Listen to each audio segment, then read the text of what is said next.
네, 반갑습니다. 네, 조금 전에 불렀던 주님의 임재 앞에서도 제 곡입니다. 다윗처럼 보통 다른 데 가서 찬양하면 주님의 임재 앞에서 그러면 앞에서 하는데 여기는 안 하네요. 네, 낯설었습니다. 너무 반갑습니다, 여러분. 한성교회 금요 철야 이제서야 불러주셨네요. 네, 감사드립니다. 저희 예배팀은 이렇게 꽁꽁 이렇게 숨겨져 있는 그런 팀입니다. 2012년도부터 저희는 열방 세계 선교 수련회를 저희가 섬겨왔습니다. 터키로 시작해서 2019년도 네팔까지 전 세계 선교사님들을 약 10년 동안 한 2,000명 이상의 선교사님들을 만나면서 저희가 사역을 해왔고요. 또 우리 예배팀들이랑 태국에서는 7개 도시에서 저희가 TR 예배 학교를 진행하고 있습니다.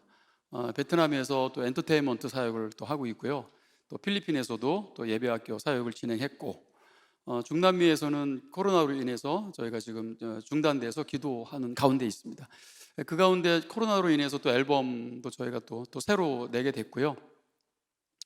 여러 가지 한국 교회를 향한 또 하나님 마음을 주셔서 이제 한국 교회에 또 우리가 기회가 되면은 좀 섬겼으면 좋겠다라고 하는 그런 가운데 또 우리 귀한 사랑스러운 또 영광스러운 교회에서 또 이렇게 초청을 해 주셨습니다. 제가 예전에 그 간증 프로를 이렇게 찾아보는 중에 갑자기 어떤 제목이 눈에 들어와요. 목사 엄마 무당 엄마 목사 아들 이런 제목이 눈에 들어오더라고요.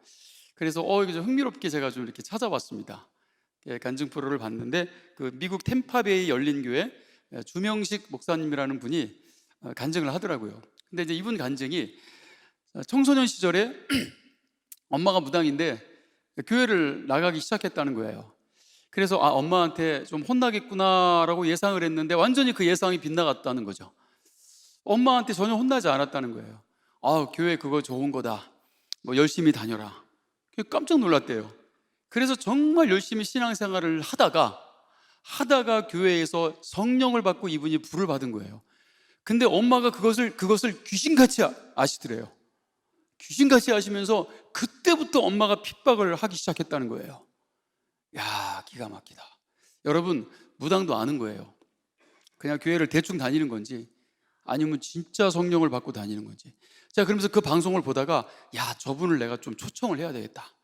아니, 그 목사님 말고 엄마, 저 엄마를 우리 교회 초청을 해가지고 누가 진짜인지 가짜인지 좀 분별 좀 해달라고 좀 부탁을 좀 해야 되겠다.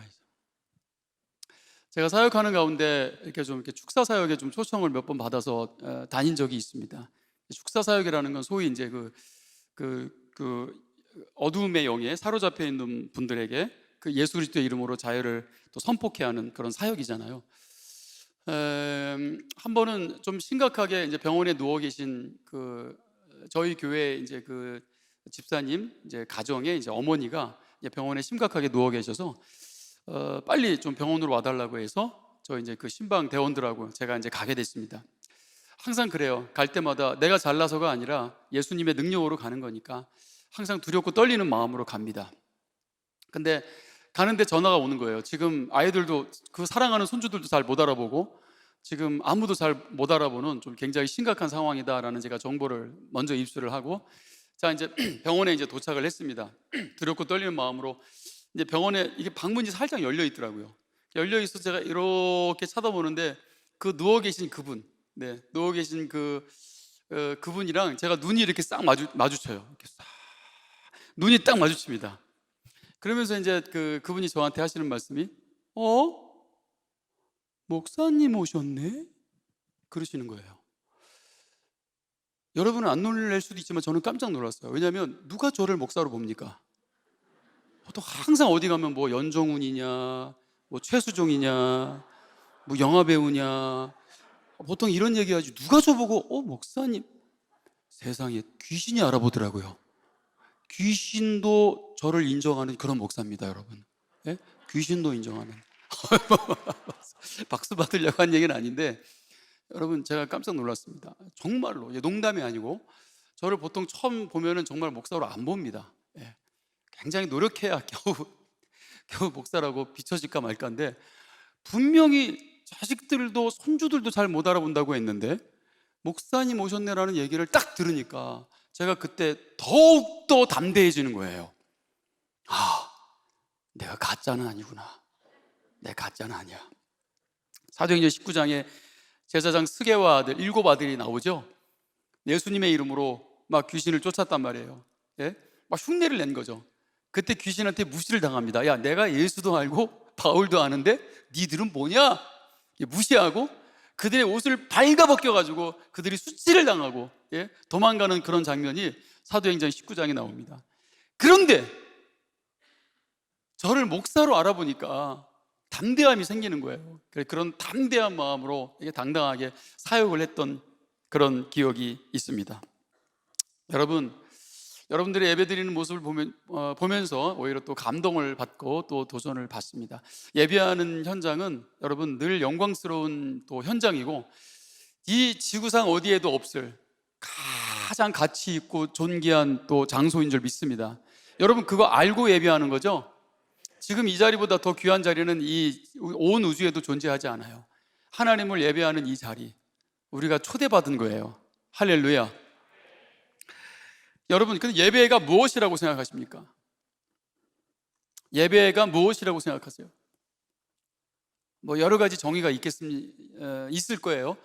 자, 그런데 여러분 그 사랑이라는 찬양은 복음의 정의를 담은 찬양이에요. 그래서 그 복음의 정의를 강의하고 또 정리하고 하면서 그 사랑에 담다라는 책을 이제 제가 몇 달 전에 출판을 했어요. 아직은 따뜻합니다. 자, 그런데 제가 예배의 정의를 또 가사로 쓴 게 주님의 임재 앞에서라는 찬양입니다. 그게 예배의 정의라고 느끼신 적 없으시죠? 예배의 정의. 뭐 여러 가지 예배의 정의가 있겠지만, 뭐 예배는 삶이다, 뭐 예배는 뭐 열정이다, 뭐 기타 등등이 있겠지만, 자, 그 가사를 보시면 주님의 임재 앞에서, 다 같이 한번 가사를 한번 읊어주세요. 시작. 주님의 임재 앞에서 권능의 날개 아래서 그의 능하신 행동을 인하여 찬양해, 그랬어요.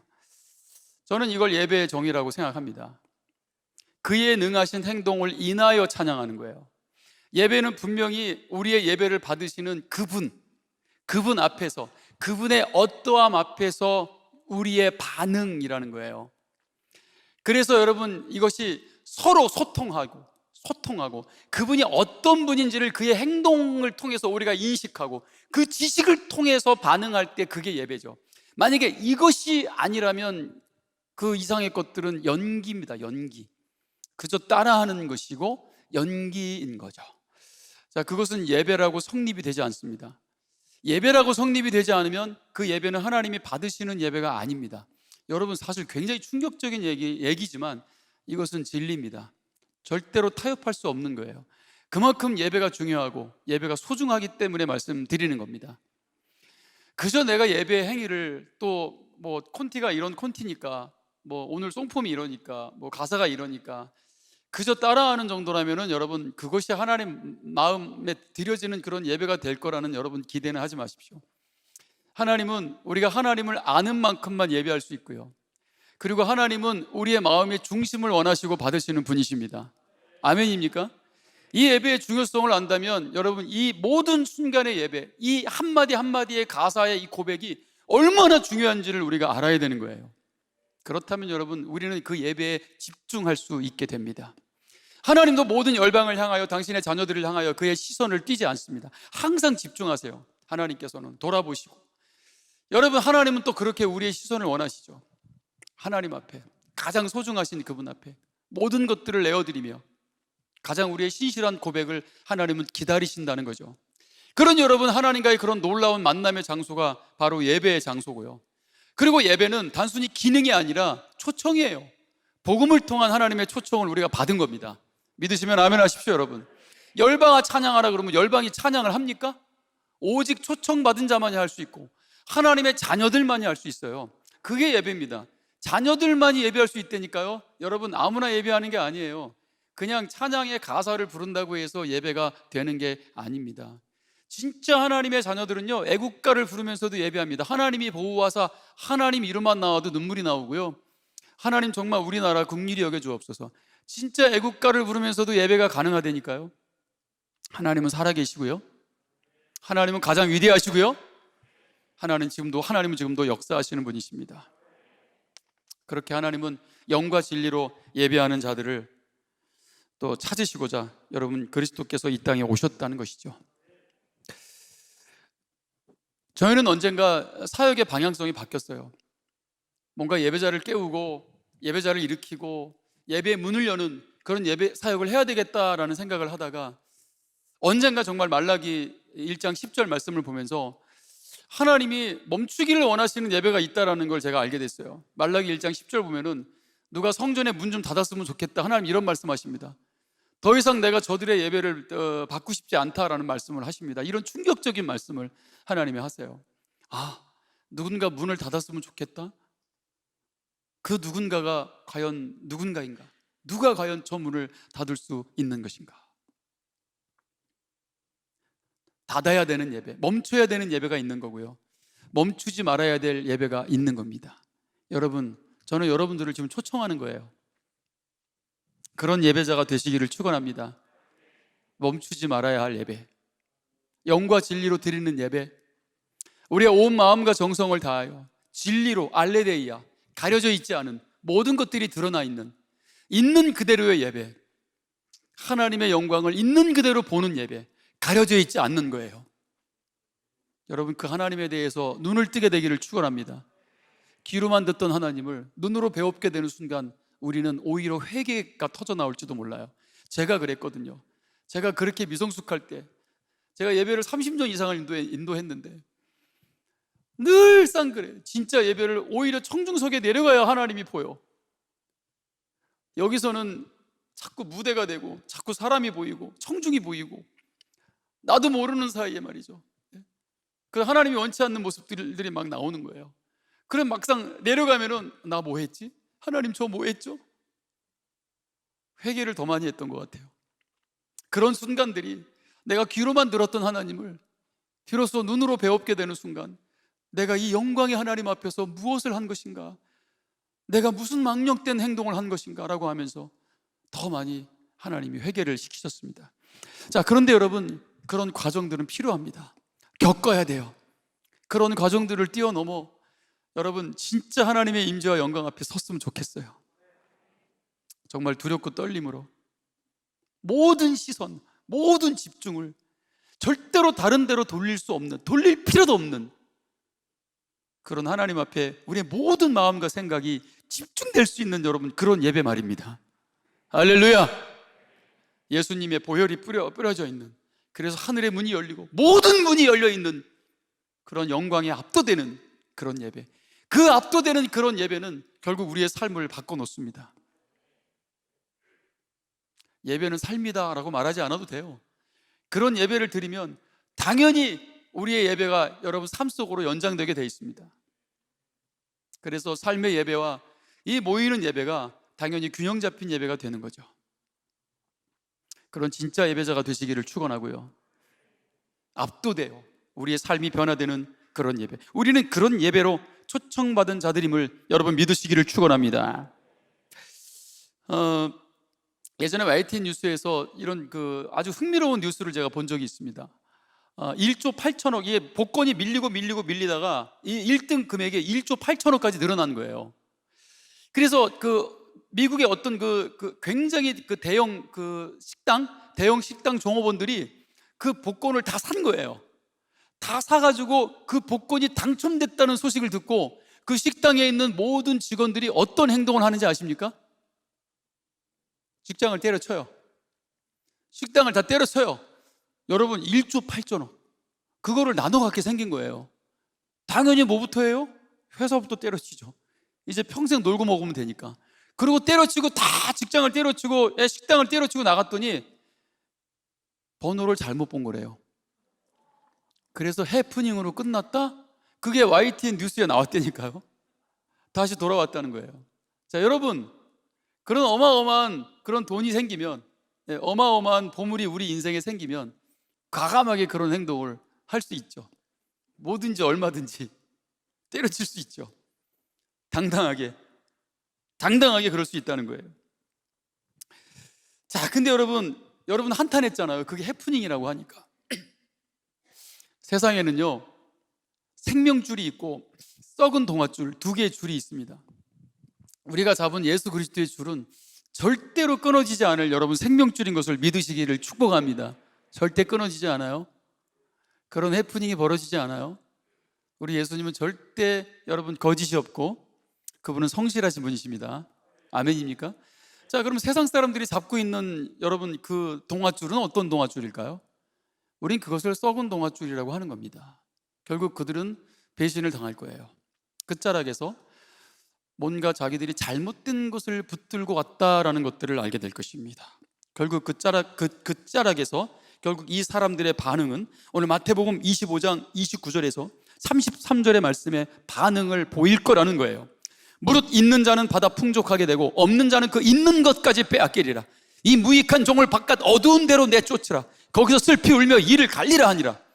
인자가 자기 영광으로 모든 천사와 함께 올 때 자기 영광의 보좌에 앉으리니 모든 민족을 그 앞에 모으고 각각 구분하기를 목자가 양과 염소를 구분하는 것 같이 하여 양은 그 오른편에 염소는 그 왼편에 둘 것이다. 자, 여러분 그 끝자락에서 벌어질 일입니다. 결국 그들은 슬피 울며 이를 갈 것이다. 보통 사람이 언제 이를 갈죠?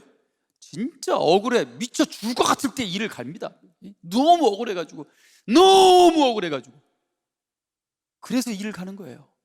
그게 끝자락에서 벌어질 일입니다.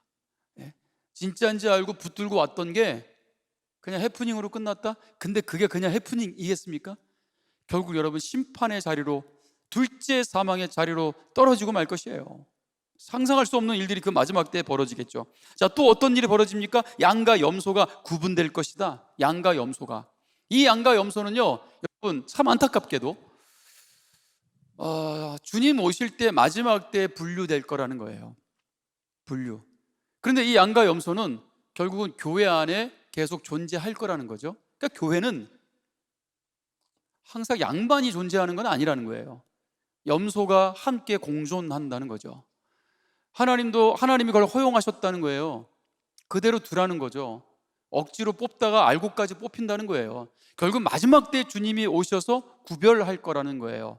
자, 세상 사람들이 자꾸 여러분 이 기독교를 갖다가 세상 사람들이 말하는 용어가 있죠. 굉장히 기분 나쁜 용어잖아요. 견독교라고 하잖아요. 견독교. 예? 참 기분 나쁜 얘기지만 여러분 사실상 굉장히 성경적이기도 하다라는 걸 아셔야 됩니다. 이 기독교 안에는 견독교가 같이 공존하고 있다라는 거예요. 이해되십니까, 여러분? 예? 보이는 교회와 보이지 않는 교회로 또 신학적으로 구분이 되기도 하고요. 그 보이는 교회 안에는 마치 예수님께서 그 그물의 비유처럼요, 쌍끌이 그물, 그냥 물고기를 잡았는데 내가 잡고자 하는 물고기만 끌려온 게 아니라 온갖 각각 소위 잡어 막 별 물고기들이 다 휩쓸려 왔다라는 거죠. 어쩌면 여러분 하나님의 나라는 이와 같다라고 말씀하신 거예요. 결국 여러분 마지막 때에 다 드러나게 될 거예요. 제가 말씀드리고 싶은 건 여러분 마지막 때 드러나지 마시고 오늘이라도 빨리 드러나시기를 축원합니다. 기회가 있는 거예요. 기회가. 아직까지는 기회가 있다. 아직까지는 기회가 있다. 오늘 말씀의 제목이 뭐예요? 천국을 발견한 사람들이에요. 천국을 발견한 사람들은 어떤 삶을 살아야 하는가? 천국을 발견한 그리스도인들은 어떤 신앙생활을 하는 자들인가? 여러분 그렇게 어렵지 않습니다. 우리가 이미 다 알고 있는 그런 본문을 가지고 이야기하는 거예요. 어쩌면 조금 더 명확한 그림을 볼 수 있도록 조금 퍼즐 맞추기를 해드리는 거예요. 하나님의 말씀이, 이 진리의 말씀들이 어떻게 명확한 그림으로 이렇게 퍼즐이 맞춰지는지를 오늘 이 시간 여러분들이 그것을 저하고 함께 또 보기를 원한다는 것입니다. 자, 여러분 성경은요 보이는 것을 복이라고 하지 않아요. 성경이 말하는 복의 개념은 보이지 않는 것입니다. 자, 그런데 세상 사람들은 보이는 것을 따라 살잖아요. 거기에 가치를 두고 살잖아요. 자, 그런데 성경은 고린도후서 4장 18절에 우리가 주목하는 것은 보이는 것이 아니요 보이지 않는 것이니 보이는 것은 잠깐이요 보이지 않는 것은 영원합니다. 예수님이 오늘 천국의 비유를 말씀하시면서 천국은 마치라고 하시죠. 천국은 마치라고 하시면서 보이지 않는 것인데 그것을 보이는 것의 비유로 우리에게 보여주십니다. 천국의 진정한 가치가 무엇인지를 보이는 것을 가지고 비유하셔서 천국은 마치라고 하시면서 보여주셨다는 거예요. 자, 그게 이제 보이는 어떤 보물과 또 가장 그 진귀한 당시의 보석이었던 진주의 그 두 비유를 통해서 천국을 보여주시고자 했던 거예요. 그래서 진정한 가치가 무엇인가? 진정한 보물은 무엇인가? 천국 비유 중 이 보물의 비유와 진주의 비유를 쌍둥이 비유라고 말씀합니다. 굉장히 유사점이 많기 때문에, 물론 대조점도 있어요. 대조점도 살펴볼 건데, 자, 일단 유사점, 가치죠. 가치, 값비싼 거, 보물, 보석이라는 거예요. 그거를 다 팔아서, 뭐든지 팔아서 반드시 사야 하는 그 가치, 가장 값비싼 거. 자, 우리 여기서 의문이 좀 있어요. 남의 땅을 이렇게 일구다가 이 보석을 발견한 거예요. 그리고 보통 집으로 가서 주인부터 찾아가야 되지 않아요? 땅 주인? 내가 당신의 땅에서 이 보석을 발견했습니다. 그런데 이 사람은 내려가서 뭐 해요? 자기 거를 다 팔아가지고 그 밭을 산다 그랬어요. 이거 이 불법 아닌가 이거? 이 합법적인 건가? 이 성경이 왜 이 불법적인 걸 가지고 예수님이 이런 비유로 말씀하시지? 라고 우리가 의문을 가질 수도 있겠지만, 당시에는 이게 합법이에요. 여러분, 당시에는 뭐 지금처럼 보이지 않는 또 화폐도 지금 막 나오지만, 당시에는 여러분 이 보물, 이것들을 어디다가 보관을 해야 됩니까? 무슨 은행이 있어요? 뭐 이걸 누가 보관해주는 무슨 뭐 창고가 있습니까? 뭐 엄청난 부자들이나 뭐 있겠지만 말이죠. 그래서 당시에는요, 이런 보석들을 땅에다 묻는 것이 흔했다는 거예요. 왜냐하면 보관이 안 되니까. 흔하게 밭을 팔다가 종종 벌어지는 사건이에요. 그리고 법적으로도 그것을 발견한 사람의 소유였다는 거죠. 그게 로마의 법이었다는 거예요. 그게 당시의 법. 이거 합법적인 거 여러분, 절대 불법이 아닙니다. 그래서 그것을 발견한 사람이 내려가서 자기의 모든 것을 다 팔아서 그 밭을 샀다라는 것이죠. 자, 두 번째, 진주. 우리가 알고 있는 진주가 모든 것을 다 팔아서 살만한가? 진주 뭐 얼마나 됩니까? 자, 근데 그 당시에는 이 진주가, 여러분, 이 다이아몬드라는 게 이 광석으로 인정되고 통용됐던 게 15세기 후반 때부터예요. 그 당시에는 이런 다이아몬드 이런 게 없었기 때문에, 그런 광석이 당연히 여러분 이 진주가 가장 값비싼 보석이었다고 하면 여러분 이해가 되십니까? 그리고 이 진주를 발견하기 위해서는요, 여러 사람 목숨이 거기에 달려 있는 거예요. 왜냐하면 지금처럼 무슨 뭐 잠수부가 뭐 옷을 입고 무슨 잠수함을 타고, 왜냐하면 값비싼 그 진주를 발견할 때 지금처럼 양식을 하는 게 아니라 깊은 바다로 내려갈수록 값비싼 진주가 바로 깊은 바다에 있었다는 거죠. 그러면 그 진주를 발견하기 위해서 아마 이미 여러 명 생명이, 그 진주 때문에 여러 명의 생명을 가져갔을 수도 있어요. 그러니 여러분, 이 여러 명의 생명과 맞바꾼 이 진주라는 것은 상상할 수도 없는 값비싼 보석이었다는 거죠. 그 당시에. 그래서 이런 비유로 예수님께서 말씀하고 계신 것입니다. 마태복음 19장 21절에 부자 청년이 영생에 대한 갈망을 가지고 예수님 앞에 나왔다가, 예수님이 야, 너 가진 거 다 팔아라, 그리고 나를 따르라, 그리하면 너에게 하늘 보화가 있을 것이다 라고 말씀하세요. 자, 예수님의 가치는 하늘에 있고 이 부자 청년의 가치는 땅에 있습니다. 서로 다른 것을 보고 있는 거예요. 예수님은 그 부자 청년이 사라질 가치가 아니라 영원히 사라지지 않을 진정한 보석, 진정한 이 하나님의 나라, 이 가치를 주고 싶었던 거죠. 그런데 이 부자 청년은 결국은 보이지 않는 것에 대한 가치를 발견하지 못하고 그는 돌아가 버립니다. 떠나가 버려요. 그는 모든 것을 얻지 못합니다. 어쩌면 아무것도 얻지 못하게 되는 거예요. 그 가진 것조차 빼앗길 나를 기다리며 살게 될 것입니다. 자, 여러분, 비유라는 건 그래요. 이 청년이 보지 못한 것처럼 비유라는 것은 그렇게 가려져 있는 것이에요. 비밀, 가려져 있는 것. 그런데 숨겨져 있다라는 것은 또 발견되기 위함이기도 합니다. 이게 비유의 특징이에요. 가려졌지만 발견되어져야 하는 것. 그러나 모든 사람들에게 또 발견되어지는 것은 아니다. 아직도 세상은 여전히 그들에게는 이 복음이, 이 진리가, 이 천국이 비밀입니다. 아직 보지 못하고 있어요. 그래서 여러분, 우리와 너무나도 다른 가치를 가지고 살아갈 수밖에 없는 거죠. 그렇게 보물은 밭에 감춰진 것, 땅속에 묻힌 것, 진주는 바다 저 밑 깊은 곳에 감추어진 것. 자, 계속해서 그럼 이 쌍둥이 비유의 또 대조점을 좀 말씀드리겠습니다. 자, 밭에 묻힌 보물은 농부가 우연히 발견한 거예요. 뭔가 계획적으로 발견한 게 아니에요. 우연히 그냥 밭을 갈다가 발견한 것입니다. 그리고 진주는 사업가가 구하는 거예요. 장사꾼. 의도적으로 진주를 찾기 위해서 계획적으로 이렇게 노력 끝에 발견한 게 진주입니다. 자, 여러분들은 이 진정한 보석, 여러분 이 생명의 보석, 이 영생의 보석을 어떻게 발견했습니까? 우연히 발견했습니까? 저는요 중학교 1학년 때 참 외로웠던 것 같아요. 그때 왜냐면 우리가 제가 국민학교 출신인데 저희 국민학교는 남녀공학이었거든요. 그때는 중학교 올라가면 남중 여중이었어요. 남녀공학이 있었는지도 잘 모르겠어요. 기억도 안 나요. 그러니까 이제 남중 여중 이렇게 갑니다.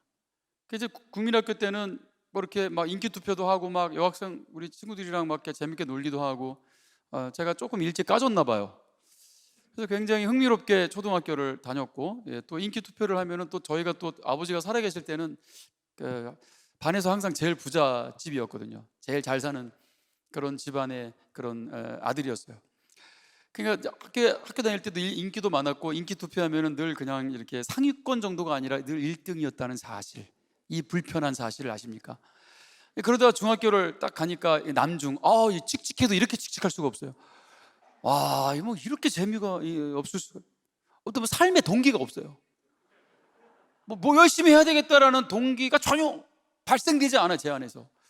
그러니까 외롭게 그냥 집에서 쓸쓸하게 그렇게 있는 저에게 동네 친구들이 다가옵니다. 희정아, 우리 교회 가는데 같이 갈래? 교회? 내가 왜 교회를 가야 돼? 여자친구 소개시켜줄게. 그때 제가 눈이 번쩍 떠집니다. 천국은 마치 막 이러면서 눈이 번쩍 떠집니다. 그래서 이제 그 여자친구 소개시켜주겠다는 그런 유혹에 이끌려서 이제 교회를 이렇게 유혹에 이끌려서 이제 가게 됩니다. 갔는데 우리 중등부 예배를 딱 드리는데, 와, 반주하는 우리 자매님이 할렐루야, 너무 아름다우시고, 막 영광의 빛이 나면서, 그러니까 교회는 이렇게 아름다운 곳이구나. 교회는 이렇게 행복한 곳이구나. 역시 사람은 이렇게 살아가야지. 뭔가 없었던 동기들이 막 생겨나기 시작합니다. 막 인생의 막 동기가 막 살아나고, 막 열정 세포들이 막 다시 막 이렇게 회복되기 시작하는 거예요. 그래서 교회를 열심히 다녀야 되겠구나 라는 생각을 하게 됩니다. 근데 그때 교회에서 막 피아노 치고 막 기타 치면서 찬양하고 이런 게 너무 좋았어요. 그래서 저는 그렇게 신앙생활을 하게 됐어요.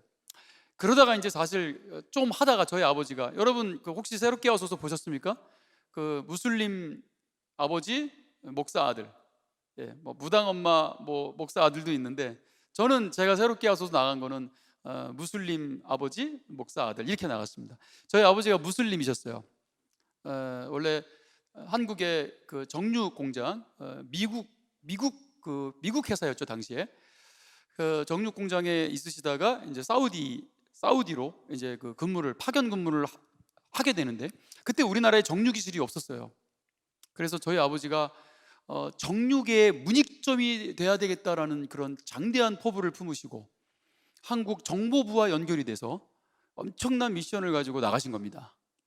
그래서 한국에 없었던 이제 자료들을 모아서 한국 정부로 보내면 되는 딱 그 시점, 그리고 한 달 뒤에 저희 가족들을 사우디로 다 오게 해서 이제 국제학교 보내고, 뭔가 그런 계획들을 세워 놓으셨던 거죠.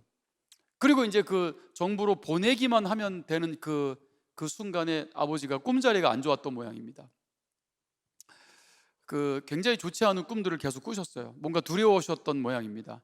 아니나 다를까 저희 아버지가 그 이슬람 비밀 경찰에 의해서 추적을 당하셨고요. 그리고 그 찰나에 저희 아버지가 암살을 당하십니다. 중학교 1학년 때. 제가 방송에서는 이런 용어들을 쓰지 않았는데, 네, 간증할 때는 이야기합니다. 저희 아버지가 암살을 당하셔서 저희 가족이 비자 다 받아놓고 한 달만 있으면 저희 가족을 만나는데 저희 아버지가 그렇게 처참하게 돌아가십니다.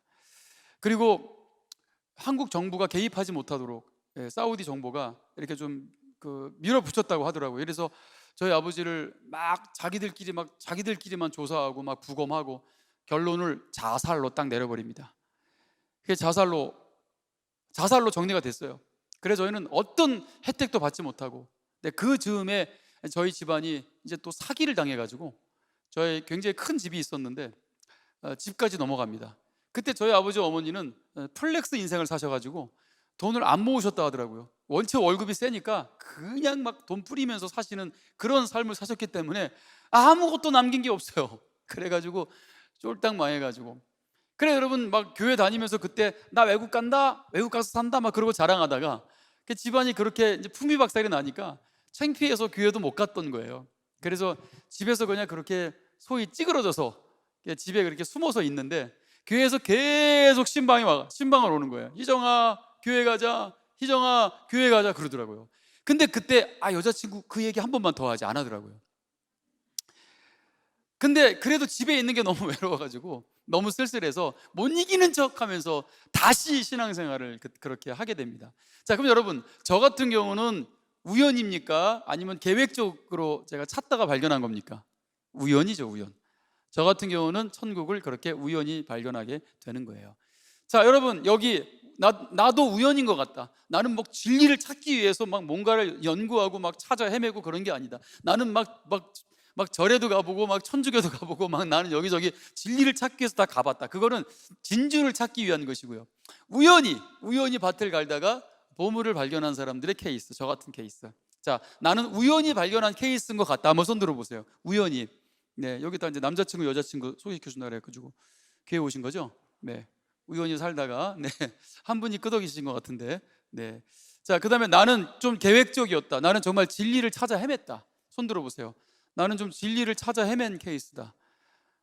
그런 케이스는 없으신 것 같군요. 네, 뭔가 연구하는 그런 스타일들은 아닌 것 같아요. 그리고 또 왜 손을 안 들었냐? 나는 그냥 태어나니까 교인이었다. 나는 내 의지와 상관없이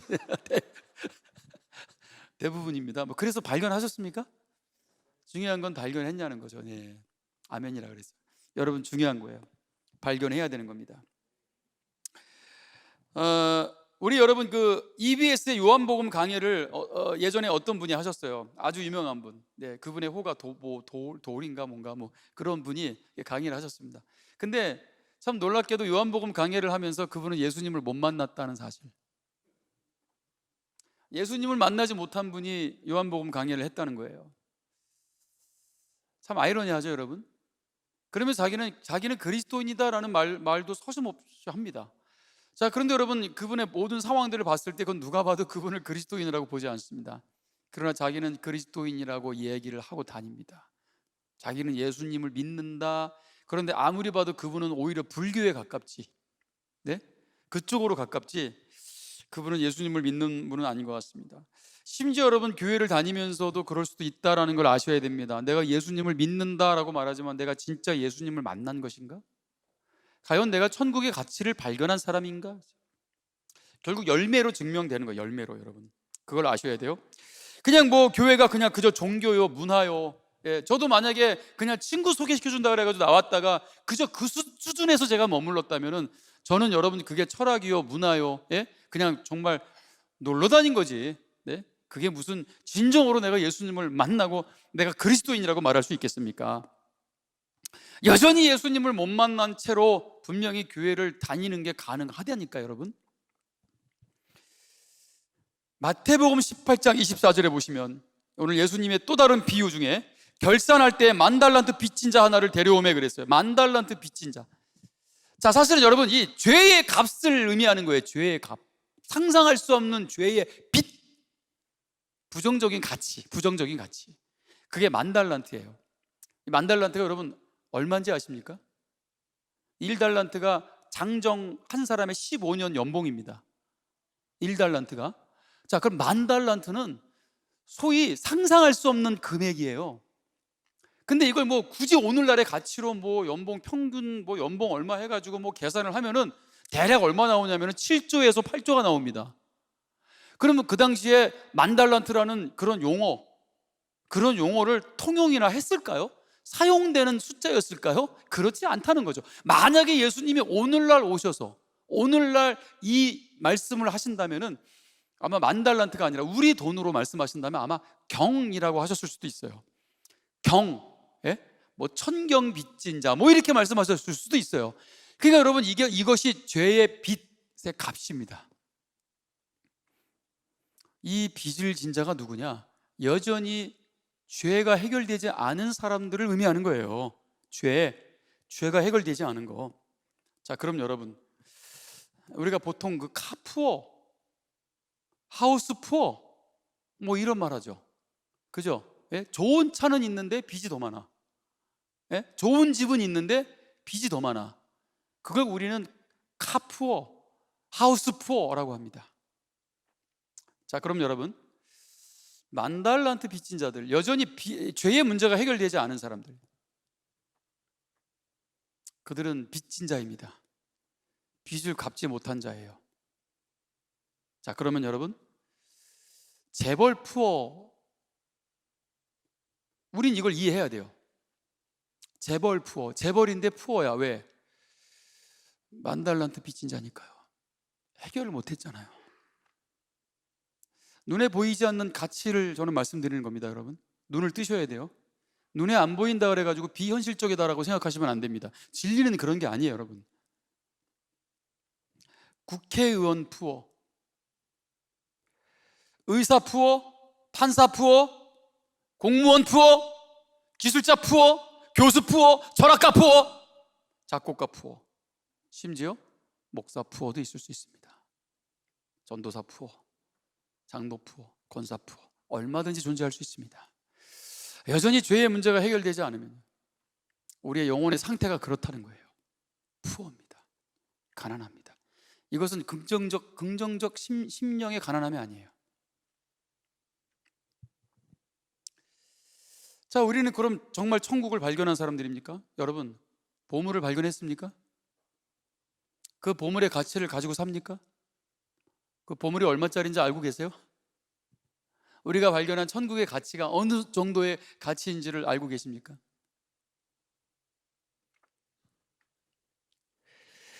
그러니 여러분, 발견한 후에 숨겨두고 기뻐하며 돌아가서 자기의 소유를 다 팔아 그 밭을 사죠. 모든 것을 팔 수 있는, 모든 것을 버릴 수 있는.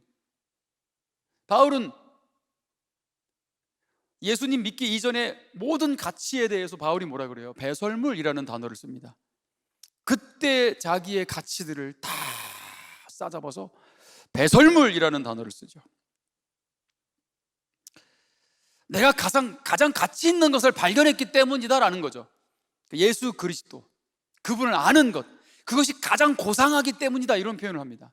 가장 가치가 있기 때문이다라는 거예요. 그래서 이전의 가치들이 배설물이 되었다는 거예요. 모두가 쓸데없고 필요 없고 다 버려야 되고 다 쓰레기 취급하고, 여러분, 이런 차원에서 이야기를 말씀드리는 게 아닙니다. 그건 필요합니다. 있어야 합니다. 분명히 하나님이 또 사용하시기도 하죠. 이해되십니까, 여러분? 그러나 그런 것들을 추구하고 그런 것들을 쫓아가지 말라는 거죠. 그러다가 결국은 있는 것까지 다 빼앗기는 상황이 온다니까, 여러분. 그래서 예수님께서 천국은 마치라는 비유로서 천국의 가치를 말씀해주고 있는 거예요.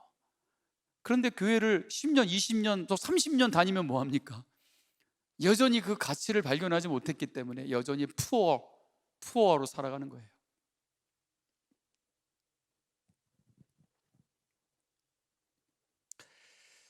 누가복음 14장 28절 32절에 오늘 예수님의 또 다른 비유 중에, 여러분, 이 건물을 지을 때 내가 이 건물을 지을 수 있을지 예산을 여러분 계산을 해서, 이 정도 금액이면은 이 건물을 세울 수 있겠구나. 여러분, 보통 건축업자들도 그렇게 계산하고 건물을 짓는다 이거예요. 그런데 그런 계산도 없이 예산 편성도 제대로 안 해놓고 건물을 지다가 어떻게 된다고 말씀하신 예수님 비유 중에 건물이 중단된다고요. 돈이 모자라서, 예산이 부족해서 그렇게 된다는 거예요. 천국의 가치를, 어마어마한 그 가치를 발견하지 못하면요, 중단됩니다. 천국의 가치가 발견이 안 됐기 때문에 여러분, 소위 기독교인이라고 말은 하지만 잠정적 언젠가 떠날 수 있는 상태로 신앙생활이라는 걸 하고 있는 거예요. 코로나 때문에 교회가 10,000개가 문을 닫았다고 하고요, 또 많은 사람들이 교회를 떠난 걸로 알고 있습니다. 코로나 때문에 떠나요? 코로나의 가치가 더 컸던 건가요? 어떻게, 여러분, 이 천국의 가치, 이 보화를 발견하는 사람들이 어떻게 코로나 때문에 떠날 수 있죠? 아니면 코로나가 여러분 아니더라도요, 다른 가치 때문에 여러분 이 보물을 버리고 떠난다? 그건 아직 천국의 가치를 발견하지 않은 거잖아요, 여러분. 이 가치를 발견한 사람들은요, 이 가치에 목숨을 걸 수밖에 없어요, 여러분. 이해되십니까?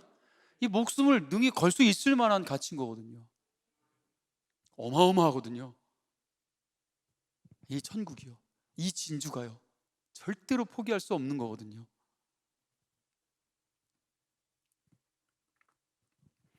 그래서 여러분, 10,000달란트 여전히 빚을 가지고 살기 때문에 건축물을 세우다가 결국은 중단되고 마는 것입니다. 마치 가시밭에 뿌려진 씨앗처럼 말이죠. 세상의 재리와 고난을 만나면 그냥 죽어버리듯이 말입니다. 제대로 심겨지지 않은 것이고요, 천국의 가치를 발견하지 못한 것입니다. 결국 무너지고 말 거예요. 이 가치 없이는 신앙생활을 못합니다. 이 가치가 있다면 어떤 상황에도 포기하지 않습니다. 포기를 못하는 거죠. 발견한 사람은 그렇다는 거예요, 여러분. 여러분, 다시 묻겠습니다. 발견하셨습니까? 당당하게 하셔야 돼요, 여러분. 발견하셨습니까? 어마어마한 부자들인 거예요. 누가복음 16장 9절에 내가 너희에게 말하노니 불의한 재물로 친구를 사겨라. 그리하면 그 재물이 없어질 때 그들이 너희를 영주할 처소로 영접할 것이다. 여러분, 불의한 재물, 제가 쉽게 말씀드릴게요. 왜 불의한 재물이냐? 이 세상의 모든 재물은 아버지의 것입니다. 믿으시면 아멘. 하나님 아버지의 것이 인간의 것이 되는 순간 불의한 재물이 되는 거예요. 그래서 불의한 재물입니다. 하나님의 것이거든요. 우리의 것은 없어요. 모든 것이 아버지의 것입니다. 그리고 모든 것이 아버지께로 돌아가야 됩니다. 돌이켜져야 돼요. 자, 그런데 그것이 내 것이 되고 인간의 것이 되는 순간 불의의 재물이라고 하는 겁니다. 그래서 여러분, 이 비유에 불의한 재물로 친구를 사겨라 라고 해요. 불의한 재물로, 이 세상의 재물로, 썩어 없어질 재물로, 여러분, 썩어 없어지기 전에, 모든 것들을 잃어버리기 전에 이 불의한 재물로 가장 가치 있는 것을 사야 합니다. 그게 바로 친구입니다. 할렐루야. 그 친구는 우리의 영원한 친구 되신 예수 그리스도이십니다. 요한복음 15장 14절에 너희는 내가 명하는 대로 행하면 곧 나의 친구라 라고 말씀하세요. 그리고 탕자의 비유에서 내 것이 다 네 것이로다, 우리가 너무 잘 아는 말씀이에요. 내 것이 다 내 것이다. 비로소 모든 것이 아버지의 것이 되는 순간 그 모든 것이 내 것으로 누릴 수 있는 축복을 갖게 되는데, 이것이 천국입니다. 눈을 뜨셔야 됩니다, 여러분.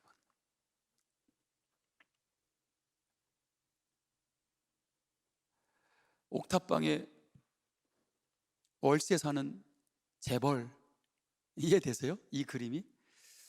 옥탑방에 월세 사는 재벌, 힘들어 보여요? 저는 멋있어 보이네요. 옥탑방에 월세 사는 재벌, 멋있어요, 안 멋있어요? 여러분, 공무원 시험 7번 떨어진 재벌 3세, 힘들어 보여요? 근데 우리는 왜 이렇게 힘들죠? 우리는 왜 월세 살면 힘들어야 되고, 우리는 왜 공무원 시험 3번 떨어지면은 정말 목숨이라도 버릴, 왜 그런 절망에 빠져야 되는 거죠? 제가 분명히 말씀드릴게요, 여러분. 천국의 가치를 발견하지 못해서 그런 겁니다. 펜트하우스 사는 푸어, 집은 100억짜리 펜트하우스인데요, 빚이 8조야. 이해되십니까? 여러분, 천국은 마치 이와 같은 거예요. 이제 이해되시면 아멘 해주세요. 천국은 마치 이와 같은 겁니다. 왜 이렇게 세상의 가치를 쫓습니까? 그래서 무엇을 발견하셨습니까? 부자가 되셨습니까? 부족함이 없습니까? 진정한 만족을 얻었습니까? 뭐 발견하셨습니까? 여러분, 천국은 마치 이와 같은 것이다. 우리의 진정한 보물은 어디 있는 겁니까? 예수님은 누구를 위해서 가난케 되신 겁니까? 누구를 부욕케 하기 위해서 가난케 하신 거예요? 바로 나, 성도, 예배자. 여러분, 오늘 탕자의 비유에서 탕자에게 가락지를 끼워주시죠? 아버지가. 그 가락지는 상속자라는 의미의 가락지입니다. 우리는 상속자입니다. 누구보다 부자입니다. 할렐루야. 공무원 시험 10번 떨어져도 절망하지 마세요. 우리에겐 가락지가 있습니다. 상속자란 말입니다. 여러분, 기분 좋으라고 하는 얘기가 아니잖아요. 이게 천국은 마치 이와 같은 것입니다. 이 보물을 발견한 자들이 되기를 축복합니다.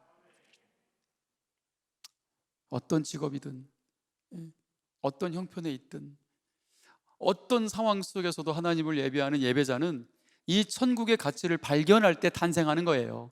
아멘, 아멘입니까? 제가 마지막으로 간증 하나 드리고 말씀을 마치겠습니다. 저희가 2012년도에 그 세계 선교사 재충전 수련회를 우리 예배팀과 함께 처음 갔을 때 사실 한 번만 가고 빠지려고 그랬어요. 왜냐하면 자비량 선교기 때문에 이 예배팀 15명을 그 정도의 숫자를 데리고 그 자비량으로 그렇게 먼 선교지를 매년마다 갈 수 있기 어려워요. 부목사가 교회 지원도 없이. 그래서 한 번만 가고 빠지려고 했는데 그 첫 참여했던 그 자리에서 벌어진 사건입니다. 2012년도 8월달 터키 이스탄불에서 세계 선교사 재충전 수련회를 하는 도중에 둘째 날 저녁입니다. 주님의 임재 앞에서 노래를 제일 좋아하는 그 청소년 기도팀 아이들이 정말 은혜를 받고 저한테 달려와서, 목사님, 우리가 기도했습니다. 우리 기도팀의 주제곡을 하나 만들어 주세요. 그래서 제가, 그래! 너의 열정을 보니 내가 어떻게 이것을 거절할 수 있겠냐. 주제곡을 써줄게. 제가 약속을 하고, 그 아이들은 너무 기뻐서 그 리더 이 친구가 아이들한테, 그 기도팀 아이들, 얘들아, 우리 자지 말자. 오늘 밤 우리 터키 땅을 위해서 더 많이 기도하자. 우리 저기 앞에 있는 해변가에 가서 우리 밤새도록 터키 땅을 위해서 기도하자. 그리고 우리 기도팀 애들을 이렇게 몰고 그 고속도로 횡단보도를 건너가다가 1차선이 보이지 않았는데 그 1차선에서 음주운전하는 차량이 전속력으로 전력 질주하고 달려오는 차에 맨 앞에 서서 가던 이 아이가 18살이었는데요 그 자리에서 천국을 가게 됩니다. 그래서 우리 그 선교팀들은 다 비상이 걸리고, 이 집회는 중단되겠구나, 더 이상 진행하기 어렵구나, 상상할 수도 없는 사건이 터졌으니까요.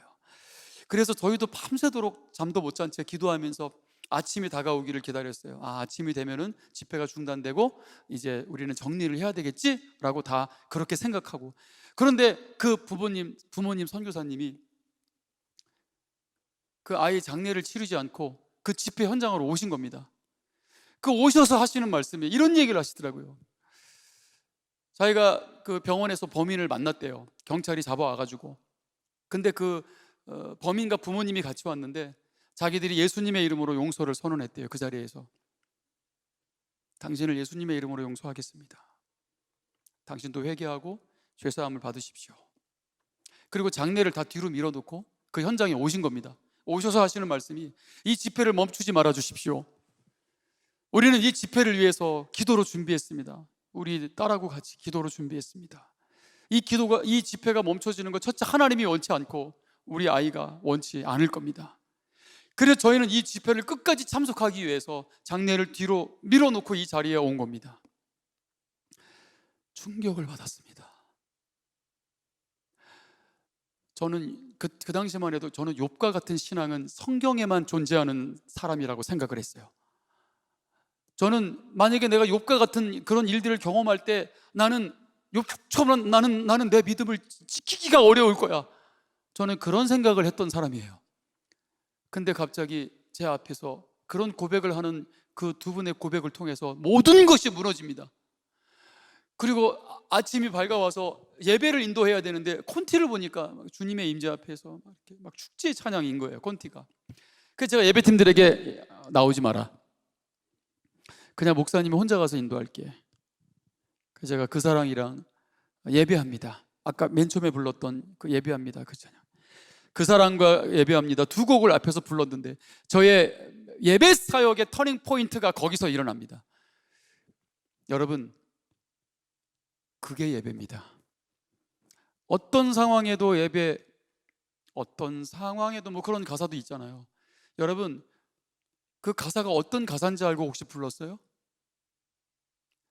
내 생명도 드리고 내 목숨도 드리고 나의 전부를 드리고, 우리가 얼마나 그런 고백을 했는데 혹시 알고 고백하는 거예요? 그게 어떤 고백인지 알고 하시는 겁니까? 어떻게 그런 상황에도 예배할 수 있죠? 저는 그때 알았어요. 이게 예배지. 이게 진짜 예배지. 진정한 가치를 발견한 사람들은 그런 거예요. 진짜 보물은 여러분 하나님의 나라에 있는 겁니다.